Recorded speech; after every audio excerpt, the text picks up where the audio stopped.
Assalamu alaikum viewers and welcome back to my channel Study Law with Bushra.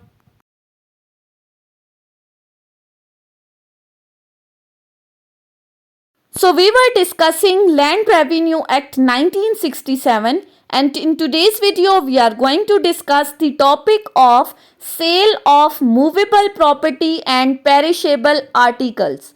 But before starting the discussion, I request you all to please subscribe to my channel and don't forget to press the bell icon for latest updates.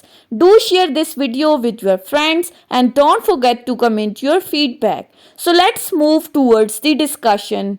हम discuss कर रहे थे topic of recovery of arrears of the land revenue और section 108 तक हमने discuss किया था कि इमूवेबल प्रॉपर्टी को सेल आउट करके एरियर्स की रिकवरी किस तरह से की जाती है। आज के इस वीडियो में हम डिस्कस करेंगे कि अगर मूवेबल प्रॉपर्टी या पेरिशेबल आर्टिकल्स को सेल आउट करना है तो उसका क्या तरीकाकार होगा। स्टार्ट करते हैं सेक्शन 108 से। सेक्शन 108 बात करता है sale of movable property and perishable articles. Section 108 subsection 1 The provisions of section 92, 93, 94, 95, 96, 97, 103, 104, 105 and 106 shall apply so far as they can be made applicable to the sale of movable property other than perishable articles. Subsection 1 में कहा गया है कि जितने भी perishable articles हैं, अब perishable articles कौन से हैं? ऐसी चीजें जिनके जल्दी खराब होने का अंदेशा है। अब वो कौन सी चीजें जो जल्दी खराब हो सकती हैं, यानी कि फ्रूट्स, वेजिटेबल्स वगैरह। तो पेरिशेबल आर्टिकल्स के अलावा जो तमाम सेक्शंस अप्लाई होते थे इमूवेबल प्रॉपर्टी की सेल से रिलेटेड, वही तमाम सेक्शंस एप्लीकेबल होंगे मूवेबल प्रॉपर्टी की सेल से रिलेटेड। लेकिन if reference to the commissioner in section 103 and 104 were a reference to the collector, लेकिन section 103 और 104 में जहां जहां वर्ड कमिश्नर यूज हुआ था वहां पर मूवेबल प्रॉपर्टी के केस में कलेक्टर कंसिडर किया जाएगा। Secondly, and in case of sale of animals, the period of 30 days prescribed in section 95 were a period of 10 days। और अगर तो एनिमल्स की सेल कराई जा रही है तो ऐसी सूरत में सेक्शन 95 में जहां पर यूज किया गया था 30 डेज का टाइम पीरियड डिस्कस हुआ था कि प्रोक्लेमेशन जो है वो विद इन 30 डेज होगी after publication in the office of the collector. तो यहाँ पर जो टाइम पीरियड है वो रिड्यूस करके 10 डेज कर दिया गया है कि 10 दिन के अंदर अंदर आफ्टर पब्लिकेशन पेरिशेबल आर्टिकल्स की सेल कराई जाएगी।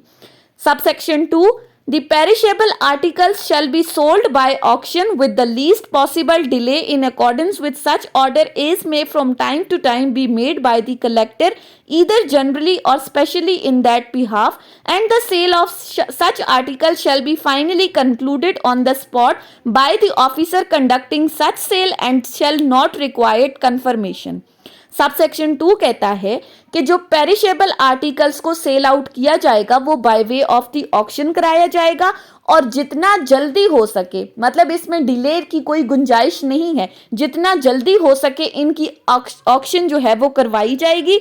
और इसके साथ साथ जो भी ऑर्डर्स कलेक्टर को इनसे रिलेटेड, सेल से रिलेटेड मुनासिब लगते हैं वो टाइम टू टाइम वो ऑर्डर्स पास करेगा और इस सेल को, पेरिशेबल आर्टिकल्स की सेल को एट द स्पॉट कंक्लूड किया जाएगा। यानी इसके लिए किसी सर्टिफिकेट वगैरह की जरूरत नहीं है, ना ही किसी कंफर्मेशन की जरूरत है, बट एट द स्पॉट जो ऑफिसर इस सेल को कंडक्ट कर रहा है वही इसको ऑन द स्पॉट कंफर्म करेगा। सेक्शन 108 में बात की गई है कि पेरिशेबल आर्टिकल्स की सेल किस तरह से कराई जाएगी, ऑक्शन का तरीकाकार क्या होगा। नेक्स्ट आ जाते हैं सेक्शन 109 के ऊपर। सेक्शन 109 बात करता है mode of payment for movable property when the sale is concluded on the spot. अब इसमें मोड ऑफ पेमेंट को डिस्कस किया गया है कि पेरिशेबल आर्टिकल से रिलेटेड जब सेल को एट द स्पॉट कंफर्म किया जाएगा तो पेमेंट किस तरह से होगी। Subsection 1, when the sale of any perishable article finally concluded by the officer conducting the same, कि जब पेरिशेबल आर्टिकल्स की सेल को एट द स्पॉट कंक्लूड किया जाएगा उस ऑफिसर की जानिब से जो इस सेल को कंडक्ट कर रहा है।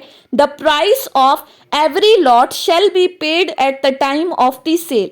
तो जिस वक्त वो पेरिशेबल आर्टिकल सेल आउट हुए हैं, हर आर्टिकल की पेमेंट एट द स्पॉट जो है वो उस पर्सन की तरफ से पे की जाएगी जिसने ऑक्शन में हाईएस्ट बिड लगाई है।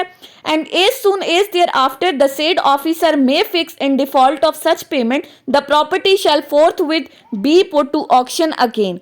या तो एट दी स्पॉट पेमेंट की जाएगी, या अगर जो ऑफिसर सेल को कंडक्ट कर रहा है वो आपको 1-2 दिन का टाइम पीरियड देता है तो वेल एंड गुड, आपने उस टाइम पीरियड में सबमिट करानी है पेमेंट। और अगर कोई पर्सन डिफॉल्ट कर जाता है ऑन दी स्पॉट या टाइम पीरियड देने के बावजूद अगर वो पेमेंट नहीं करता तो फिर इस प्रॉपर्टी से रिलेटेड दोबारा ऑक्शन कराई जाएगी और प्रॉपर्टी को रीसेल किया जाएगा। Subsection 2. On the payment of purchase money, the officer conducting the sale shall grant a receipt for the same and sale shall become absolute against the all person. अब अगर तो कोई person on the spot payment कर देता है या time period जो उसको ग्रांट हुआ था उसके अंदर वो पेमेंट कर देता है तो फिर जो ऑफिसर इस सेल को कंडक्ट कर रहा था वो उस पर्सन को एक रिसीट देगा, एक रसीद देगा जिस चीज से ये साबित होगा कि ये जो सेल जो है वो अब तमाम पर्सन्स के अगेंस्ट एब्सोल्यूट हो चुकी है, यानी कि इस प्रॉपर्टी के तमाम राइट्स अब इस परचेजर को ट्रांसफर हो चुके हैं। वो चाहे तो इस प्रॉपर्टी को डिस्पोज ऑफ भी कर सकता है। सो 109 मोड ऑफ पेमेंट क्या है? पेरिशेबल आर्टिकल से related on the spot payment करनी है। अगर कोई person on the spot payment नहीं कर रहा तो फिर सेल को रिकंडक्ट किया जाएगा। नेक्स्ट है हमारे पास सेक्शन 110। सेक्शन 110 बात करता है mode of payment for movable property when the sale is subject to confirmation. अब यहाँ पर मूवेबल प्रॉपर्टी से रिलेटेड बात की गई है कि अगर तो कंफर्मेशन हो जाती है तो फिर क्या तरीकाकार होगा।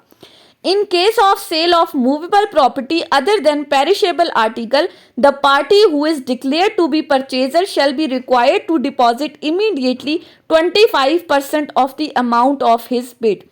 अब इमूवेबल प्रॉपर्टी की सेल से related other than perishable article, अब यहाँ पर पेरिशेबल आर्टिकल्स की बात नहीं हो रही, मूवेबल प्रॉपर्टी की बात हो रही है कि जिस पर्सन को परचेजर डिक्लेयर किया गया है उस ऑक्शन के अंदर उस पर्सन के लिए कंपल्सरी है कि वो at the spot 25% amount deposit करेगा to the officer conducting the cell.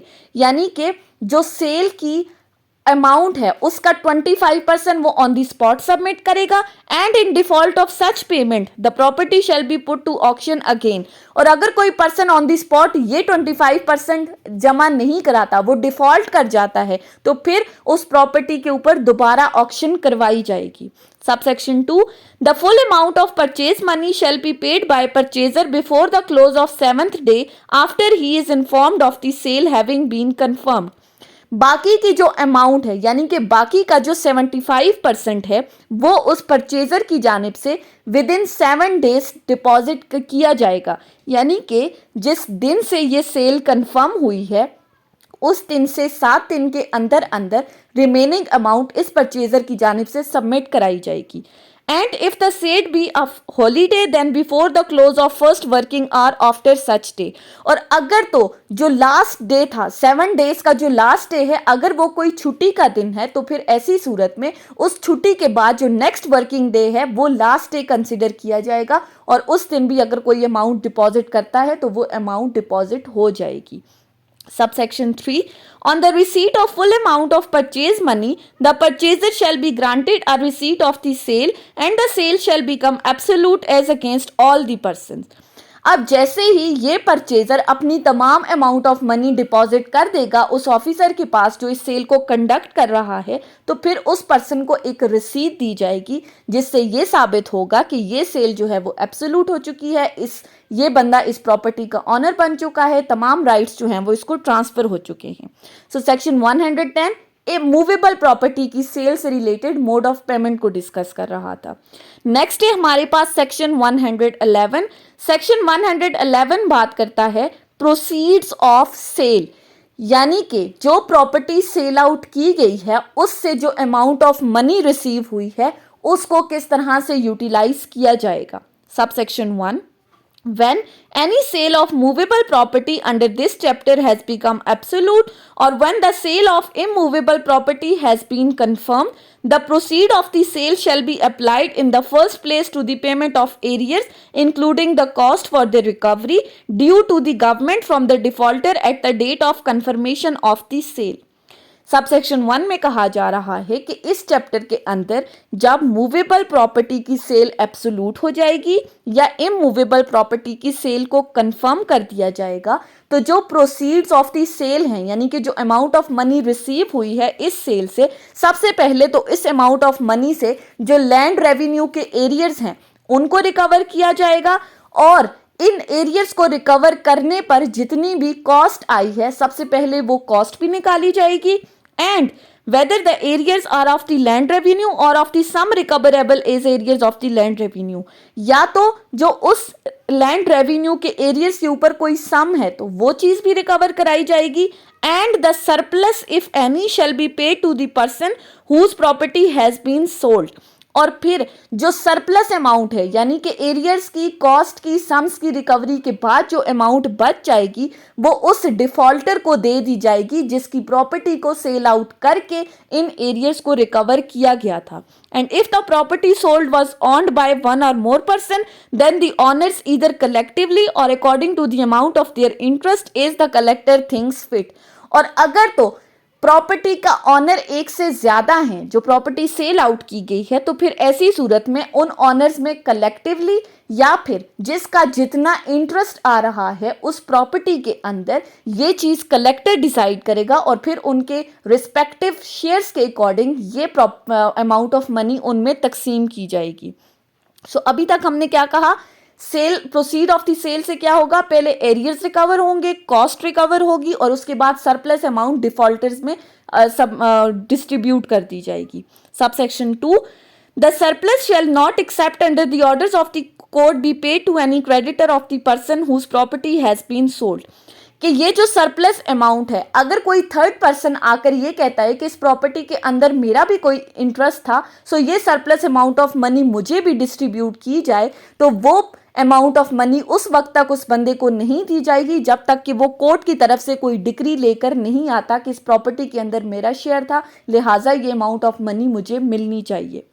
Subsection 3, if the proceeds of the sale fails short of such areas referred to in subsection 1, the balance remaining due from the defaulter may be recovered from him by further proceeding under this chapter. अब अगर तो इस cell होने के बाद जो amount of money मिली है इससे भी अगर तो एरियर्स की रिकवरी नहीं होती और कुछ अमाउंट ऑफ मनी बच जाती है एरियर्स की, तो फिर जो भी अमाउंट ऑफ मनी बची है तो वो कैसे रिकवर की जाएगी. इस चैप्टर के अंदर जितने भी मोड्स बताए गए हैं एरियर्स की रिकवरी से रिलेटेड, उनमें से कोई एक मोड अडॉप्ट करके इन एरियर्स को रिकवर किया जाएगा. यानी कि उस पर्सन की कोई और प्रॉपर्टी सेल आउट की जाएगी और फिर उस एरियर्स को रिकवर किया जाएगा या कोई भी और तरीकाकार जो कि कानून ने हमें बताया है, तो उस तरीके से फिर एरियर्स को रिकवर किया जाएगा. लास्ट आ जाती हैं सेक्शन 112 के ऊपर. सेक्शन 112 बात करता है क्लेम्स टू अटैच्ड मूवेबल और immovable property how to be disposed of. अब इस सेक्शन में क्लेम्स की बात की गई है. Subsection 1, if any claim shall be set up by a third person to movable or immovable property attached under the provisions of this chapter, the collector shall admit or reject his claim on an inquiry as provided in section 27.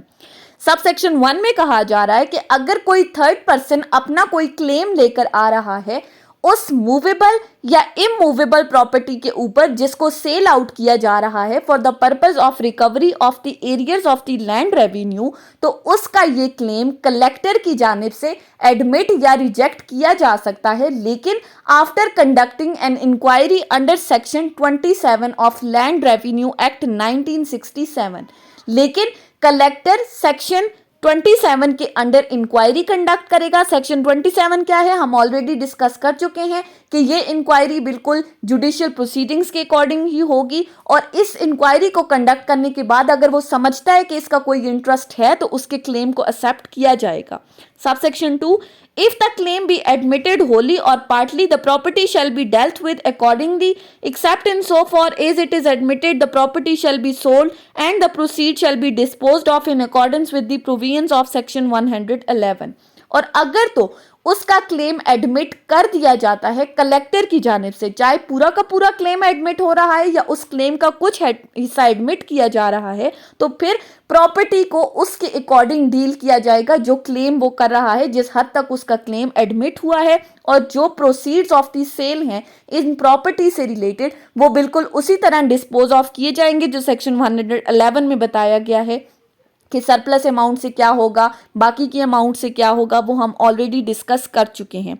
So that was all about today's discussion from section 108 till section 112.